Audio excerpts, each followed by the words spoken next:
Kamusta? Ako si Tarin. Sa video na ito, kikilalanin natin ang mga tauhan ng Noli Me Tangere mula sa mga bida hanggang sa mga kontrabida. Ipakikilala ko sa iyo ang bawat karakter kasama ang maikling paliwanag sa Pilipino at English para mas madali mong maintindihan. Alamin natin kung sino sila at kung bakit sila mahalaga sa kwento. Handa ka na ba? Tara na't simulan natin. Noli Me Tangere, all characters with Filipino and English descriptions. Juan Crisostomo Ibarra y Magsalin, isang binatang mestizo na nag-aral sa Europa, anak siya ni Don Rafael Ibarra. Siya ang pangunahing tauhan ng nobela at siyang naglalayong baguhin ang lipunan sa mapayapang paraan. A young Filipino mestizo who studied in Europe, he is the son of Don Rafael Ibarra and the main character of the novel, aiming to reform society peacefully. Maria Clara de los Santos, ang kasintahan ni Ibarra, kilala sa kanyang kagandahan, kabaitan, at pagiging reliyosa. Siya ay anak ni Kapitan Tiago, ngunit tunay na anak ni Padre Damaso. Ibarra's fiancée, known for her beauty, kindness, and religiosity. She is the daughter of Capitan Tiago, but her biological father is Padre Damaso. Tia Isabel, tiya ni Maria Clara na kumupkop at nagpalaki sa kanya, may malapit na connection kay Capitan Tiago. Maria Clara's aunt who raised her has a close connection with Capitan Tiago. Capitan Tiago or Don Santiago de los Santos, ama ni Maria Clara sa pangalan lamang, isa siyang mayamang negosyante at kilala sa pagiging makasimbahan. The nominal father of Maria Clara, a wealthy businessman known for his religiousness and strong ties to the church. Padre Damaso, parang Franciscano na dating kura-paroko ng San Diego, mapagmataas, mapang-api at lihim na ama ni Maria Clara. Franciscan friar and former parish priest of San Diego, arrogant and abusive, secret biological father of Maria Clara. Padre Salvi, kura-paroko na pumalit kay Padre Damaso, tahimik pero mapanganib at may lihim na pagnanasa kay Maria Clara. The priest replaced Padre Damaso, quiet but cunning, with secret lust for Maria Clara. Doña Victorina, isang mapagkunwaring babae na nais mapabilang sa mataas na uri. Pinilit ang asawang si Don Tiburcio na magpanggap na doktor. A pretentious woman who wants to be part of high society forces her husband Don Tiburcio to pose as a doctor. Don Tiburcio de Espadanya, pilay at mahina ang loob na asawa ni Doña Victorina, nagpapanggap na doktor sa kabila ng kakulangan sa kaalaman. Limping, timid husband of Doña Victorina, pretends to be a doctor despite lacking medical knowledge. Don Rafael Ibarra, ama ni Crisostomo Ibarra, isang kilalang mamamayan na tumulong sa mahihirap, ngunit pinaslang dahil sa paninira.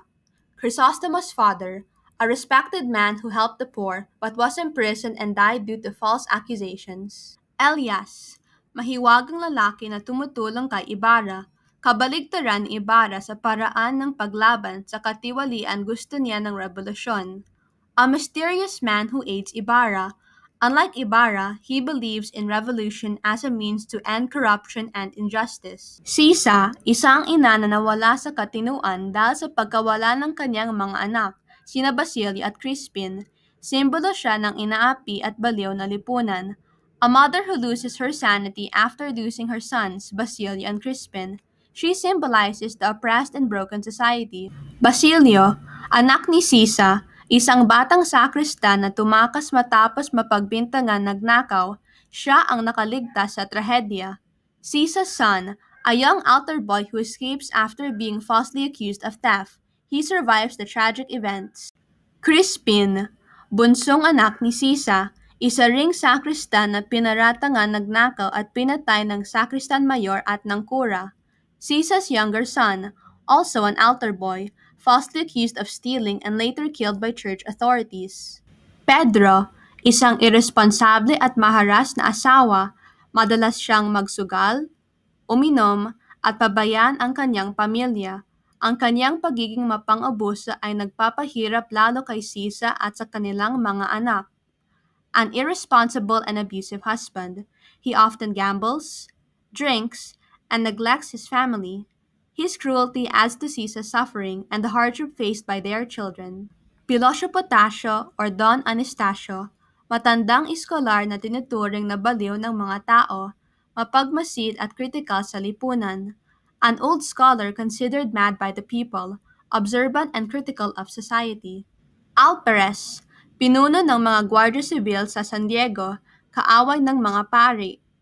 Head of the civil guards in San Diego, opposes the friars. Doña Consolacion, asawa ng Alperes, dating labandera, magaspang ang ugali, gusto ring magpakasosyalan.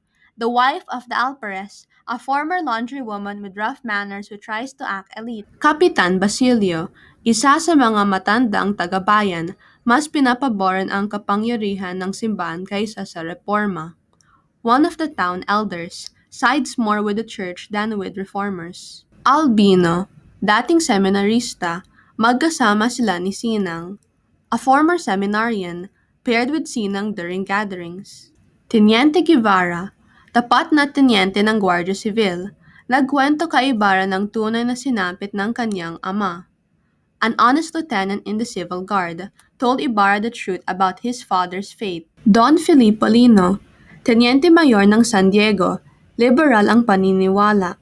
Deputy Mayor of San Diego, has liberal ideas. Yellow-skinned man, manggagawang na may madilaw na balat na naging bahagi ng isang mahalagang pangyayari, tahimik at tila laging may iniisip.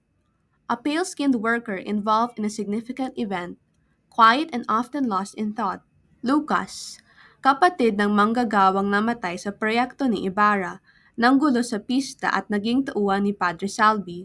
Brother of a worker who died in Ibarra's project, instigated chaos during the fiesta, worked for Padre Salvi. Sinang, si Sinang ang pinaka-close kay Maria Clara sa kanilang barkada, masayahin, palabiro at madaldal, anak ni Kapitan Basilio. Sinang is Maria Clara's closest friend among the group, cheerful, talkative, and playful. She is the daughter of Kapitan Basilio. Victoria, tahimik at mahinhin si Victoria, isa siya sa mga konserbatibong kaibigan ni Maria Clara. Victoria is quiet and modest. She is one of Maria Clara's more conservative friends. Iday, si Iday ay masigla at palakwento. Isa rin siya sa mga mas modernong kaibigan ni Maria Clara. Iday is lively and talkative, one of Maria Clara's more outgoing and open-minded friends. Neneng, si Neneng ay mahinhin at may pagka-sentimental, malapit din kay Maria Clara. Neneng is gentle and sentimental. She is also close to Maria Clara. Andeng, si Andeng ay kasambahay ni Maria Clara, pero parang kaibigan na rin. Malapit sila sa isa't isa. Andeng is Maria Clara's maid, but also acts like a close friend. They have a special bond. Maraming salamat sa panonood. Sana ay mas nakilala mo ang bawat tauhan sa Noli Me Tangere. Huwag kalimutang i-like, mag-subscribe at i-share kung nagustuhan mo ang video na ito. Hanggang sa muli!